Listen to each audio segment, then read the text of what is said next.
Hey everyone, welcome back.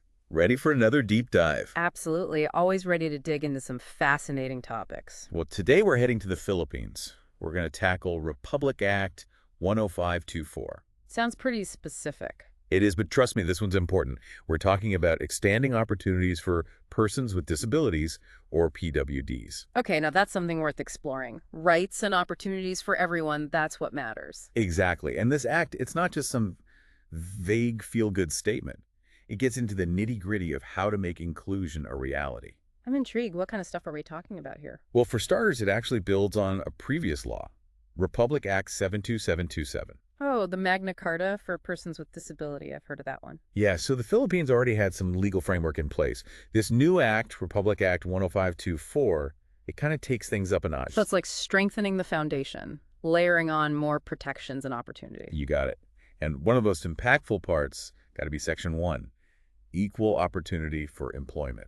Okay, employment, that's huge.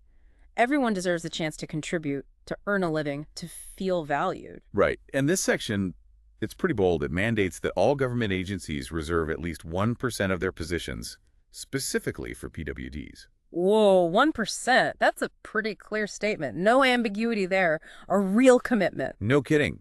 Guaranteed jobs in the public sector. That's a big win for inclusion. What about private companies, though? Does the same rule apply? That's where it gets a little bit trickier. For private corporations with over 100 employees, it's more of a strong encouragement to follow suit, not a legal mandate like it is for the government. Encouragement. Is that enough, though? You think that really moves the needle? It's a valid question. It sparks a whole debate about the role of government versus individual company responsibility when it comes to driving social change. Yeah, that tension between what's legally required and what's morally right. Fascinating stuff. For sure. And there's another layer to this whole conversation. The benefits for employers who do hire PWDs. You mean beyond just checking a box? Actually gaining something from having a more inclusive workforce? Exactly. Think about it. A diverse workforce brings fresh perspectives, new ideas, different ways of problem solving. It's been shown time and time again that companies with diverse teams are more innovative, more adaptable, and ultimately more successful. It's like, that old saying, two heads are better than one. But in this case, it's more like a whole bunch of different heads are way better than a bunch of identical ones. Yeah. And PWDs specifically, they often bring unique skills and experiences to the table. They've had to navigate challenges and overcome obstacles that many of us haven't even considered. That kind of resilience and problem solving can be invaluable to a company. Makes you wonder why more companies aren't jumping at the chance. It's not just about being good, it's about being smart. Right. And there's also the boost to company culture and reputation. When you create a workplace that's welcoming and inclusive to everyone, it sends a powerful message to both employees and customers. Shows you value people for who they are, what they can contribute, not just their ability to fit some predefined mold. Couldn't agree more. Okay, so we've talked about that crucial Section 1. What's next on the agenda? Well, no law is worth the paper it's printed on if it can't actually be enforced, right? So next up is Section 2, implementing rules and regulations.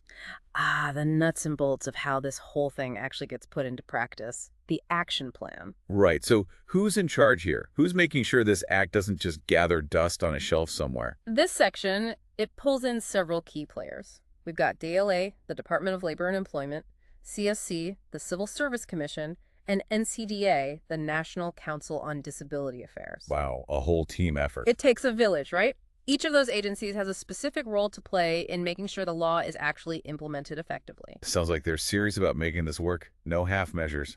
Exactly. It's not just about passing a law, it's about creating real change on the ground. Okay, now, the last few sections, sections 3, 4, and 5. They might seem a bit less glamorous, but they're super important. Ah, the legal fine print. You could say that, but think of them as the glue that holds everything together. Section 3 makes sure the act fits in smoothly with other existing laws, no contradictions or conflicts. Section 4, that one clarifies what happens to any old rules or provisions that might clash with this new act. And finally, Section 5, it lays out the exact date when the law goes into effect. So it's like dotting the I's and crossing the T's, making Yeah. sure everything is clear, consistent, and ready to roll. Precisely. No loose ends. And these seemingly small details, they have real-world consequences for how the law functions and how it impacts people's lives. Absolutely. It's a reminder that law isn't some abstract concept. It's about real people and real outcomes. So we've taken a pretty deep dive into Republic Act 10524. We've seen its goals, its mechanisms, its potential impact. But, laws are just words on paper without action, without follow-through. What do you think are the biggest challenges and opportunities ahead for PWDs in the Philippines? That's the million-dollar question. This act, it lays a fantastic foundation. It's a powerful statement of intent. But changing attitudes and practices, creating a truly inclusive society that takes time, effort, and commitment from everyone involved. So it's like the law opens the door, but it's up to all of us to walk through it. Exactly. It'll be fascinating to see how the government, businesses, and individuals work together to build on this foundation. A challenge and an opportunity all rolled into one. It definitely gives us all something to think about. What role can each of us play in building a more inclusive world? Thanks for diving deep with us today. Always a pleasure. Until next time.